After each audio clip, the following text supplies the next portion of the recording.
Chicago is such a gem, and for a few days I explored the city, the music, food, art, and culture. I'm going to show you some of my highlights from landmarks and breweries to iconic views. One of the big highlights of the trip was going up Willis Tower to get a bird's eye view of the city at Skydeck and to check out their new immersive experience. You can buy tickets in advance or on the spot, as long as it's not too busy, and then you'll head into the Skydeck experience. Inside you can learn about Chicago's history, architecture, and Willis Tower itself with details like how much the tower weighs. It equals 1,348 blue whales for the record. There's lots of spots to learn more, take selfies, and even take a seat on L train going through the iconic streets of the city. Wow.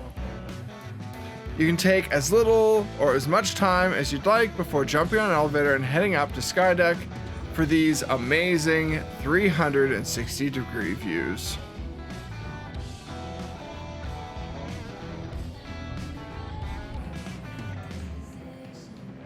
Skydeck has even added information panels so you can find out what you're looking at. I love it as a first stop on your exploration of the city to get your bearings and learn a little bit more. And for the 80s kids like me, there's an iconic movie moment you can relive with the spot Ferris, Cameron, and Sloan stood for Ferris Bueller's Day Off. Come on, how cool is this?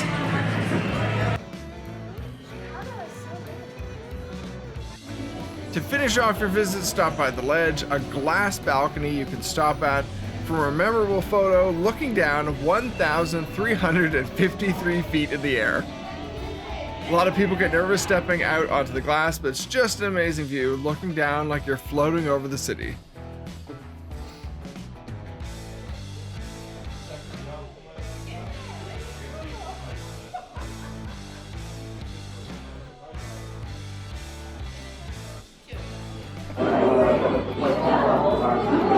Come on. How cool is this? I love the view down to the river. Plus, there's a gift shop on the 103rd floor and on your way out of Skydeck at the bottom.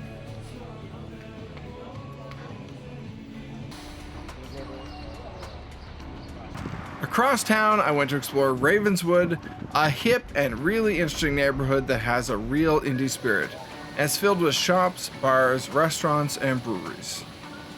After walking and exploring a little, I went for a tour and tasting at Koval, a unique distillery with some bold, flavorful spirits. You can sign up for tours on select dates, and they'll show you around the impressive space with a chance to sample some of their whiskey and gin at the end. The highlight for me was their delicious rye whiskey, their spectacular cranberry gin, and you really should try their liqueurs as well.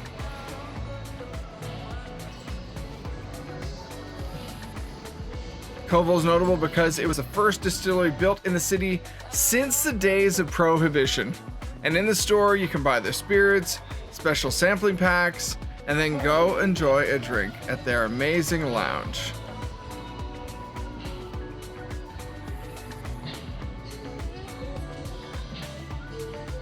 You can easily spend an afternoon or the entire day in Ravenswood, exploring and just having a good time shopping, eating, and grabbing a few drinks.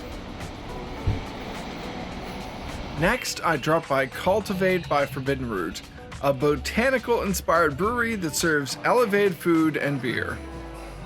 Their beer menu is really unlike anywhere else.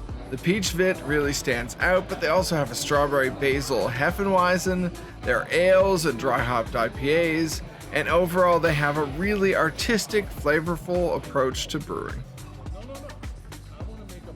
For dinner, I walked to Landon Lake on Wacker Drive and enjoyed their incredible rooftop patio. They have fantastic menus for lunch, dinner, brunch, and breakfast, and it's a wonderful spot at sunset. I really enjoyed their buffalo marinated crispy cauliflower, the mac and cheese, and buffalo grilled chicken sandwich. I stayed at the Sofitel Chicago Magnificent Mile, a charming, sophisticated, and bright hotel in the Gold Coast neighborhood. Designed by French architect Jean-Paul Viguier, the 32-story hotel has so much light, with excellent accents and decor, great views, and it's close to the Loop, Streeterville, Navy Pier, and the Magnificent Mile's upscale shopping and dining.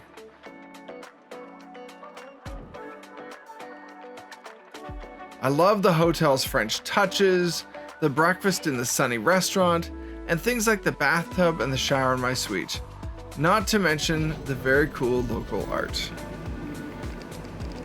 Plus, it's right beside Connors Park and Jenny's splendid ice cream shop. That night, I went to a literal Chicago institution, the Green Mill Cocktail Lounge. This is one of the most famous bars in the United States. It opened in 1907, once hosted actors and the mob, and now hosts nightly jazz.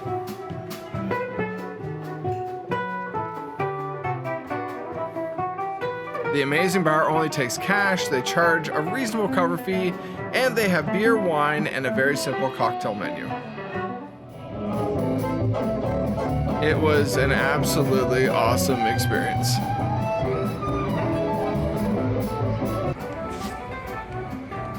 On my way back to the hotel, I had to stop and get some ice cream at Jenny's. And what a treat. The flavors are so unique, they taste natural and delicious, they're so rich, and the staff were amazing. I also loved the little park to sit and enjoy the treats afterwards. I opted for a simple Neapolitan with vanilla, strawberry, and chocolate, and you can take pints to go.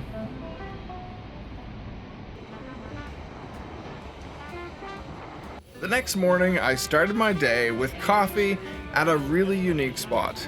It's the world's largest Starbucks on North Michigan Avenue and the Magnificent Mile.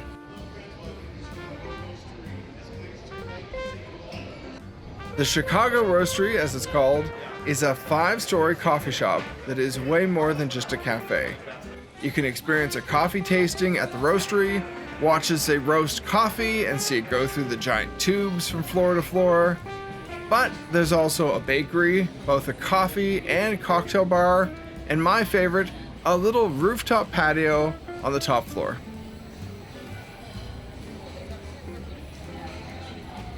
You'll find things here you won't find at any other Starbucks, and there's lots of seating. Grab a cocktail and relax, or grab some sun while you snack on their amazing pastries.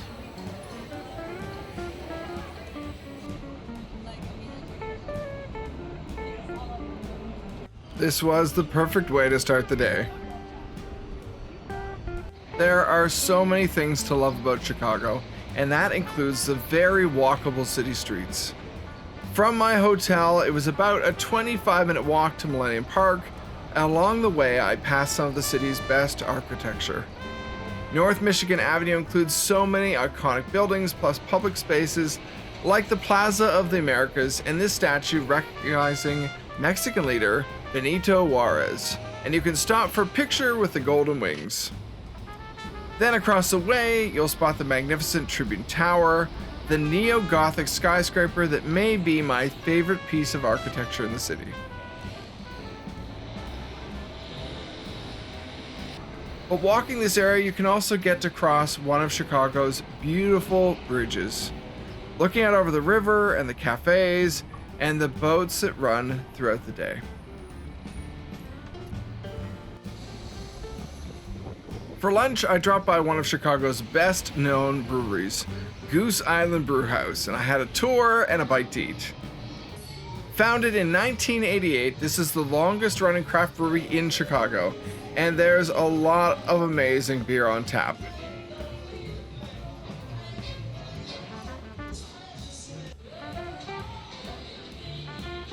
It's a great place to have a bite and sample some beer, but you can also sign up for brewery tours on select days, and you'll get a peek at where they brew what's on tap. You'll learn about the process and sample some of the amazing beer. They will also talk to you about their barrel-aged beer, which is really distinctive and delicious. I had a little more beer with my lunch, of course, and tried their amazing fried cheese curds with the Chicago staple, a smash burger with double patty, special sauce and cheese, pickled onion on a brioche bun, and it was spectacular. And don't forget to browse the store for shirts or beer to take home. After a little more exploring, I hopped across town for Crushed by Giants in Streeterville, and I sampled an amazing flight, including their very tasty Neon Werewolf, Snosberry's Berliner Weiss, and I tried their barbecue pulled pork sandwich with homemade chips. This is such a highly recommended stop if you're nearby.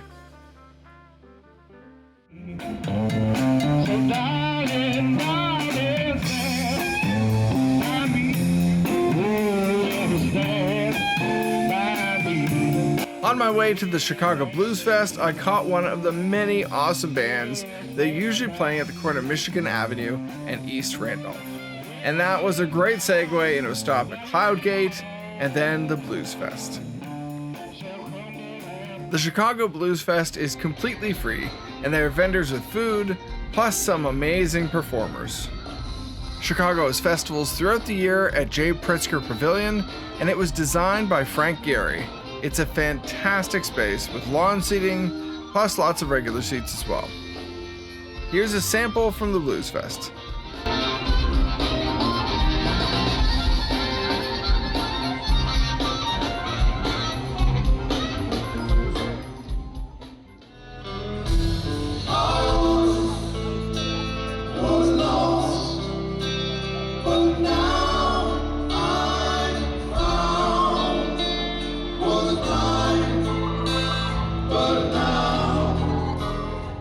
What an adventure today has been. I just saw the Blind Boys of Alabama, which was amazing. They're phenomenal. There's another band playing right now, tribute band. I've had a couple brewery tours today. I got to go to the aquarium. It's just been amazing, and I couldn't fit everything in I wanted to do, but I think I did a lot. Yesterday was also good.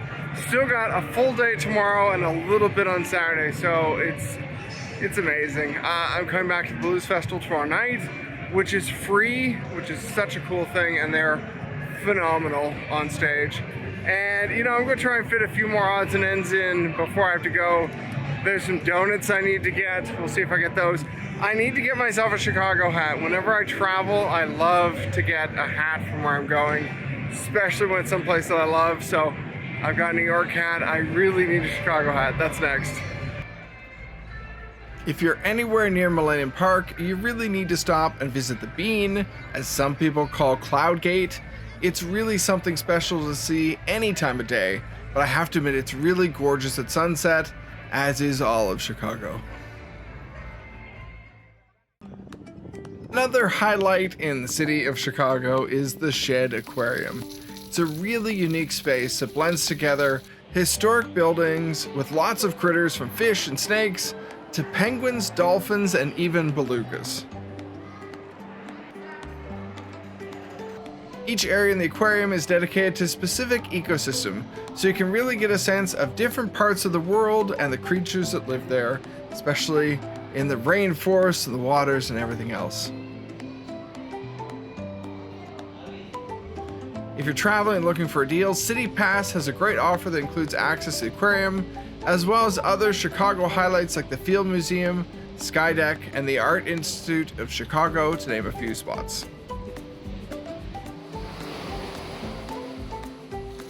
The aquarium features an oceanarium for larger species like the dolphins, a wild reef with sharks, a Caribbean reef, a play zone so kids can get hands-on with some creatures, and then areas dedicated to the Amazon, islands and lakes, and all kinds of other ecosystems. I really love this space where you go from the wave pools and then feels like you're stepping under the ocean, and the whole space is just really special. There is so much to see here, you could easily spend half the day exploring. And kids will love the aquarium, but I really think that so will the adults.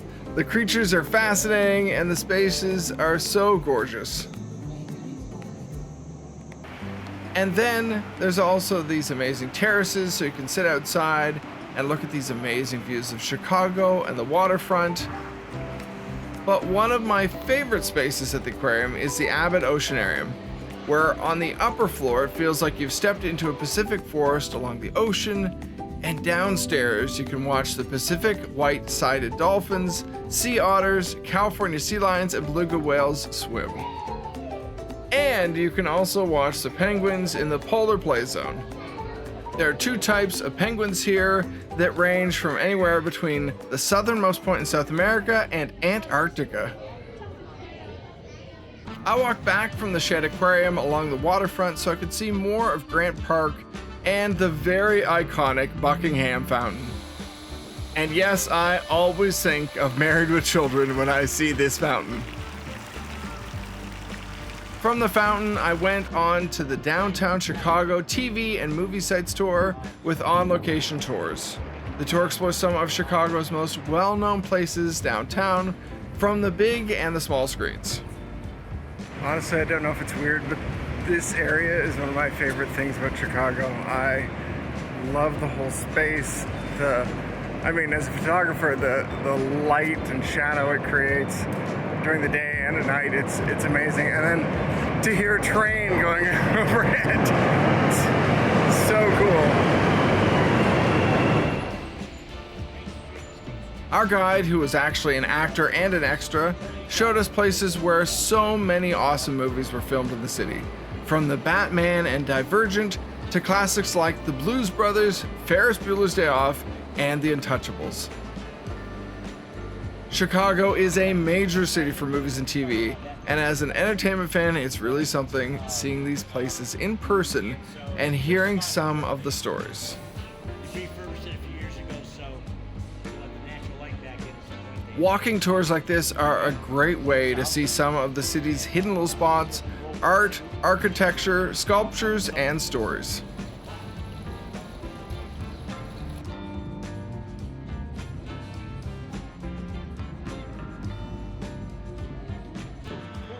Heading across town, I went to Pilsen for a tour of the neighborhood's amazing murals, but first I had lunch at 5 Rabanitos, a Mexican institution in the neighborhood.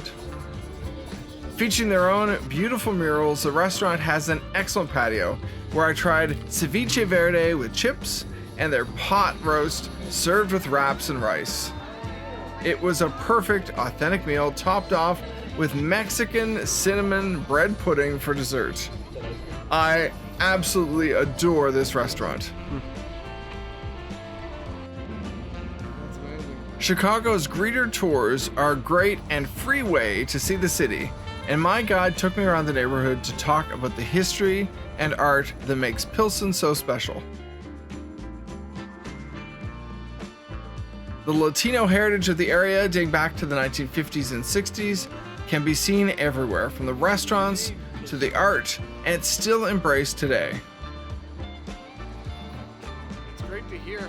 The art here is so vivid, and it's wonderfully outspoken and tells so many stories. Every corner that you turn tells a different one, and I love how it represents even their strength and beliefs today. Back downtown, I was headed to the next night of the Chicago Blues Fest, and I had dinner right around the corner in Millennium Park at Millennium Hall. It's a pizzeria, food hall, wine bar, brewery, and they have one of the best patios in the city.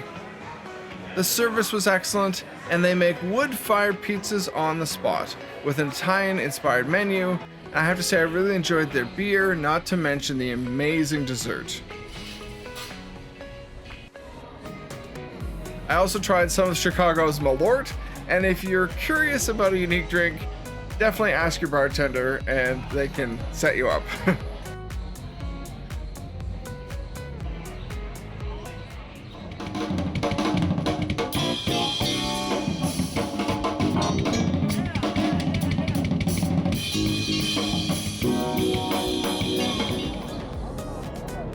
So let's talk about Cloudgate. It's one of the city's most memorable pieces of art. I love how it reflects the city and you together. It's a great spot to get a cool photo, selfie, or family portrait. And if you don't have a tripod, you can always ask someone nearby to take your photo for you. I promise you that's totally normal. I took dozens of pictures for people while I was standing around filming.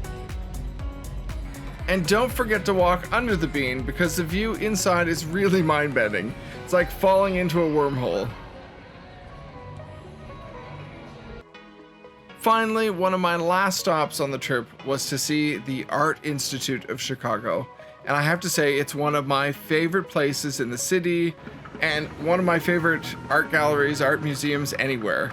They have a truly incredible collection and both classic and modern works of art. Plus, the buildings themselves are so incredible to see. Inside, you'll find medieval and classical paintings, religious art, and there's even garden spaces.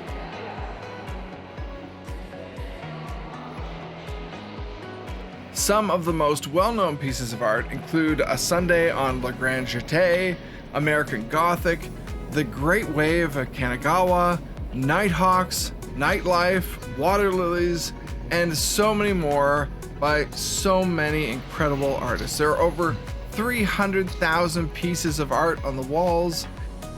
You could easily spend 4 or 5 hours here and barely scratch the surface of all the art that's on the walls at the incredible Art Institute of Chicago. Here's a little peek at a few of my absolute favorites.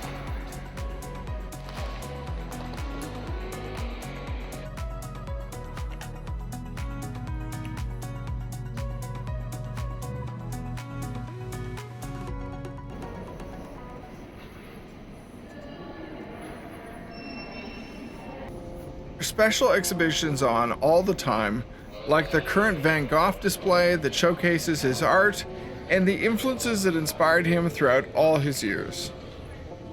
I love the way they interpret his life and work alongside other artists of the time. But beyond the special exhibitions and well-known pieces of art, do wander and look around because you'll find relics from all over the world. Okay, that was phenomenal. I'm sorry I didn't get to see a little bit of some of the other exhibits, but getting to see Van Gogh and some of the artwork in there that I've never seen before was amazing. It's one of my favorite museums. I mean, there's a lot of great museums, but the breadth of what the Art Institute of Chicago has is amazing. I walked back part of the way to the Sofitel so I could take one more stroll along Millennium Park and the Crown Fountain and just enjoy Chicago at its best in the summer. There's really no place like it. It is phenomenal. The city has so much to see and do, from food and history to culture, Broadway, theater, music festivals, and so much more. It's a wonderful spot in the summer, but I'd also highly recommend it in the fall when it's a little quieter and just a little more relaxed. But really, Chicago is great all year round.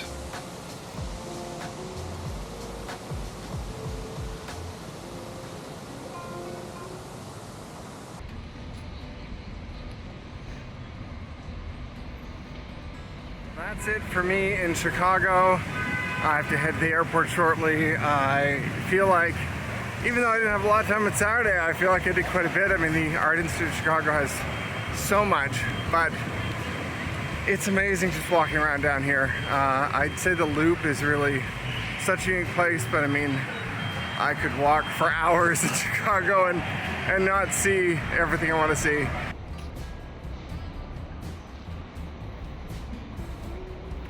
This has been an amazing trip. Chicago has been a total treat.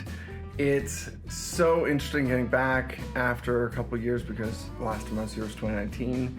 And, you know, the city has changed in subtle ways, but also there's just so much to explore that even if I came a couple times in a year, I wouldn't even scratch the surface. And I think that's true of any great city, even my hometown, Toronto. You know, you can't see it all, and Chicago is amazing with so many communities that you can explore, so many things to see. So I always feel like I barely scratch the surface on a trip like this, but but I had a great time exploring, and I was doing a greeter tour yesterday in Pilsen, and so we did the whole walkthrough. And one of the things that he said was that on the coat of arms, the actual Latin phrase for the city is that it's a park city, and I'd never heard that. So from the point that it was created, basically, Chicago was made as a city that would, you know, feel a bit like a park, and I totally see that. It's so funny to hear that and now understand it better, because everywhere you go, all the side streets, everywhere, there's trees. And most cities, especially with, you know, lots of concrete and big buildings and stuff, they don't have that many trees. And Chicago has tons, and it's amazing. It's one of my favorite things about the city is that, you know, even walking down an average street where, you know, in another city it might feel kind of gray, there's so much life. There's trees. I even found a street yesterday that just had a little fountain, with a beautiful fountain with a bunch of birds hanging around it, and like it absolutely feels like they've embraced that park concept everywhere.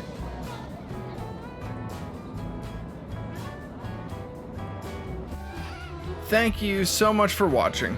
Let me know in the comments if you have any questions or if you want to share a story from your favorite trip to Chicago. I'm also happy to answer any questions, any tips that you want to know, anything you want to learn more about the city. Check the description for links to recent articles I wrote on Chicago, and if you enjoyed this video, please consider liking it, subscribing to my channel, or sharing the video with anyone else who might enjoy it. Thank you so much to Choose Chicago, Fathom Communications, the Sofitel Magnificent Mile, and everyone who helped make this trip so perfect.